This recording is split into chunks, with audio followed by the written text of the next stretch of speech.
Tout a commencé par une prière de repentance du prophète Béni Nguambina avant d'entrer dans le vif du sujet. Pardon, parce que c'est nous, l'Église, qui avons souillé le corps de Christ.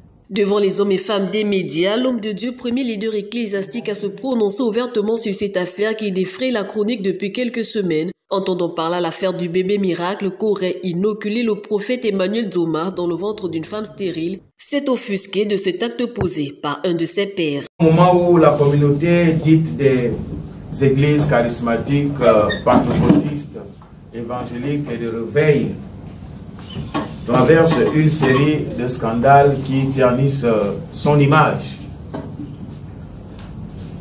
Alors, l'Église, qui est une représentation du royaume de Dieu sur la terre, incarnée par les enfants de Dieu, c'est-à-dire ceux qui portent l'Esprit de Dieu. Dans l'Église, c'est l'Esprit de Dieu qui doit inspirer toute action prophétique par révélation, car c'est Jésus qui est le maître de l'Église. Regardez aujourd'hui, les scandales proviennent, n'est-ce pas, de plusieurs églises. Ce qui sort aujourd'hui au grand public n'est qu'une partie de l'iceberg, mais ça continue à se faire. Et quand vous voyez la réaction aujourd'hui de certaines personnes, ça veut dire que si on laisse faire, c'est une manière de dire que le désordre est entré dans l'église. Vous voyez, les gens aujourd'hui, la chrétienté a atteint le niveau de bassesse qui fait que lorsqu'un problème s'oppose, lorsqu'on se tourne vers Dieu en tant qu'enfant de Dieu, on se met à faire des déclarations comme si on n'a pas l'Esprit de Dieu. On se met à défendre n'importe comment. On agit n'importe comment. Pourquoi? Parce que les choses ne sont pas régulées. Et nous avons aussi un problème de formation. Entre autres sujets évoqués lors de cette conférence de presse, la mission première de l'Église. De quoi rappeler à l'ordre tous ceux qui, des hommes de Dieu, l'auraient oublié. Le rôle de l'Église, pour le rappeler brièvement ici, c'est principalement un rôle de protecteur social.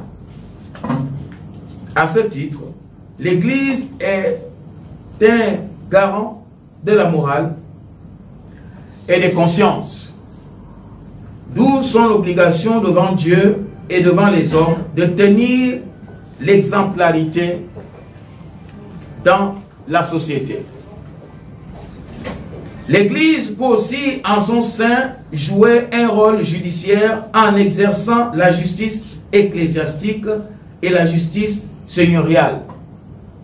Selon Ephésiens 5:11 qui dit « Et ne prenez point part, je cite, « Et ne prenez point part aux œuvres infructueuses des ténèbres, mais plutôt condamnez-les. » Afin de remédier à cette situation inconfortable que traverse le corps de Christ, le prophète Béni Nguambina s'est dit coopérer avec les autorités compétentes afin que la lumière soit faite sur tous les actes qui ternissent l'image de l'Église.